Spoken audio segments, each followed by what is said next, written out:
So it's only 35 degrees of heat it's emitting. So you can actually put your cheek next to it. It's no problem. So also the nice thing is because you connect the reflector to the ballast, there's no lamp cord anymore. RF interference is gone, man. It's all the RF. Too bright for you. So this is the bulb that's in this fixture, and it's the dual, or it's the, what do they call it? Dual electrode? What do they call it? Double-ended. Double-ended. So basically, when you have, because this is an electronic ballast, correct? It's an electronic ballast that so it runs at a higher over hertz level. 100,000 hertz. So that's pretty high. So what that causes is vibration, which equals acoustic resonance, which no problem with this. With when a bulb like this, it's no problem. It doesn't vibrate. So the bulb doesn't depreciate as quickly. And it's dimmable?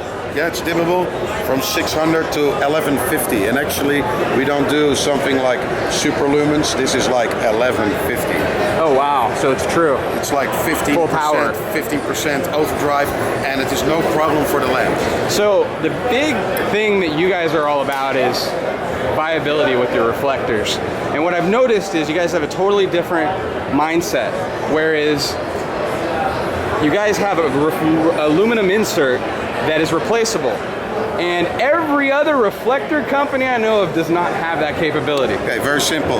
Miro aluminium. This is high reflective Miro aluminium. You'll see it in almost all ballast. Miro aluminium degrades about 5 to 10% a year because of sulfur in the air, because of dust, heat. So what we do in the big greenhouses, we change these. Once a year, when you change your bulb, you change your reflector. Change your bulb, you change your reflector. And you're saying, so it could be a 5 to 10% loss if you're not doing that already. Definitely, annually. Annually. So that's so it compounds over a few years. Yeah, over a few years, it's horrible. So the nice thing is you can change easily. Also, if you put glass in front of a reflector, what you see a lot in the industry, 5 to 9% loss. It's about 10% loss. 10%. And then you start cooling the bulb. When you cool a bulb, actually you're cooling the arc tube. And if you're cooling the arc tube, you get a voltage drop. And actually you're dimming the light. People can actually see that by looking straight into the arc tube. You look into the reflector, you're like, dude, I can look into the light. Well, I can tell you that's not possible. This one is running on 600 watts and you also already can't see in the light. So you're losing about 25% by doing air cooling. So what I advise people is actually don't air cool your reflectors, air cool your room. Yeah, it's better. Smart guy. Where are you taking this, all this information from and applying to our industry? I mean, why have you come up with this concept? Why has nobody else come up with this concept? That's a really good question. That's something I tried to figure out. Are you talking to people in the agricultural market? Or? We are agricultural. Exactly. There it is. We do development together with Osram, Philips, General Electrics. We are development partners. It means that they think of a product. We're the actual field testers. We do greenhouses that contain over 30,000 lamps, and if you have 1% of loss in a 30,000 lamp greenhouse, you talk about hundreds of thousands of euros of loss. So if you want to grow tomatoes in a big advanced greenhouse and still make money, you have to do it right. That's not a cash crop.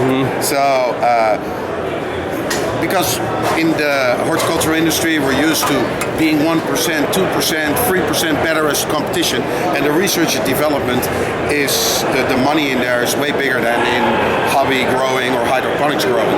So what you see is that we took all the research and development we did with all the famous brands, and now we took it to the horticultural, like the hobby industry.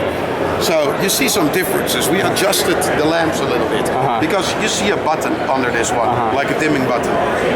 If I would place those in a greenhouse on 6 meters high, or like 20 foot high in American language,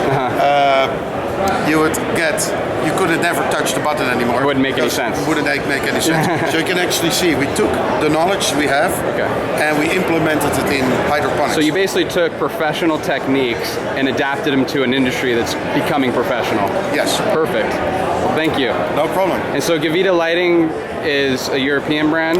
Gavita Lighting is made in-house in Holland. We are a Dutch-based company. We're the only horticultural light company that just does horticultural lights. We're over there for over 30 years, so we have a lot of knowledge about making ballast and making electronics. Also, you won't see resonation, blowing bulbs, burnouts, RF. It's all past. So you guys are really geared for the gardener that's trying to get the best result with the best equipment. We're trying to get the best stuff to the best people.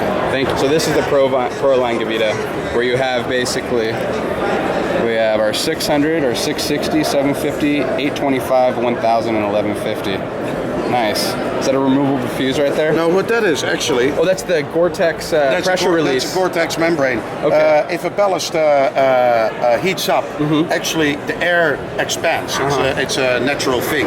And you don't want the air to leak on the seals, because if the ballast cools down, actually it will draw in the air because it gets a vacuum, the air cools down, and it starts drawing in the air through the seals.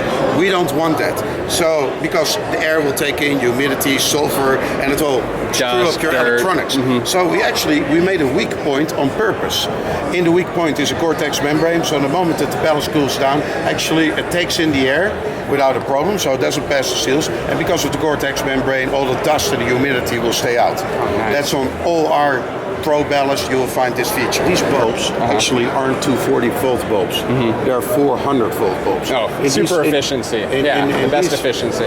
These work on 380, three phase. We actually made special electronics that convert 240 volt to the 400 volt bulb. So that was Philips, right? That's Philips. We know that's some techniques. Actually, our ballast has to be. Philips is checking our ballast to make sure that we don't run their bulbs on a bad ballast. Okay. And so we can actually certify those bulbs on our ballast. Also, is Philips have the only 400 volt bulb that can run off of off the other voltage, off the 240 voltage? Actually it's not. We have some 400 volt bulbs of other brands. Okay. But it's the only one with the double-ended 400. It's only a double-ended. So this, at the moment, this is a completely unique product. It's used in horticulture already for 7 years. So all the problems that were there in the beginning with every new product is already out. It's not like it's a new product. It's a new product for hydroponics. This bulb will give you at least 15% more than the best bulbs I tested on the American market. And anybody can take me up on that. Well, you can't deny that Philips doesn't know what they're doing. Well, yeah, that's a little bit the thing. You know, don't ask me. Those guys know what the hell they're doing. Together with Luxem. You work together with Luxem on this? Yeah, we work together with Luxem. Only we take care. We know a lot about reflectors. I can tell you this reflector gives the best output. Also, you see that we have a lot of cooling ribs. I can tell you that electronics don't like to run hot. Electronics like to run cool. So we have a big heat sink. So we make sure that you will have a long life on this product. Cooling electronics is the most important thing. If you have a heat sink that's too small, your electronics will run hot and the lifetime of the electronics will go down. You want to use a product for at least 5 years. So also we have special glass in there.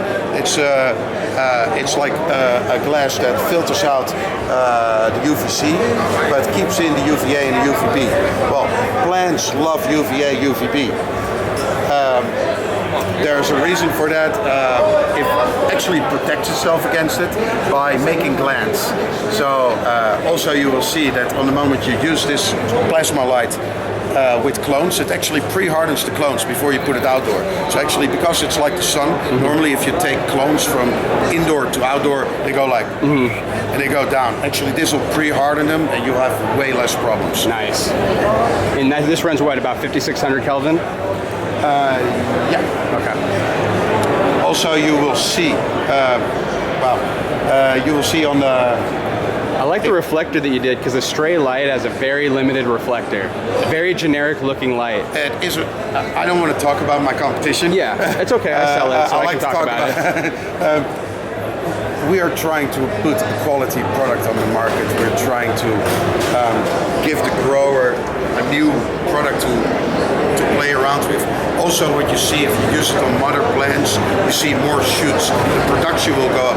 This is for making quality. HPS is for making quantity. I see. So If you want both, actually you put them together. Nice, nice. So if you have flower plants, I advise you to take a plasma together with an HPS. It's beautiful. So maybe like a 4x8 tray with two 600s and a plasma in the middle? It's beautiful. Okay. That's actually the one we're testing. The recipe for success. Yeah, that's a recipe for success.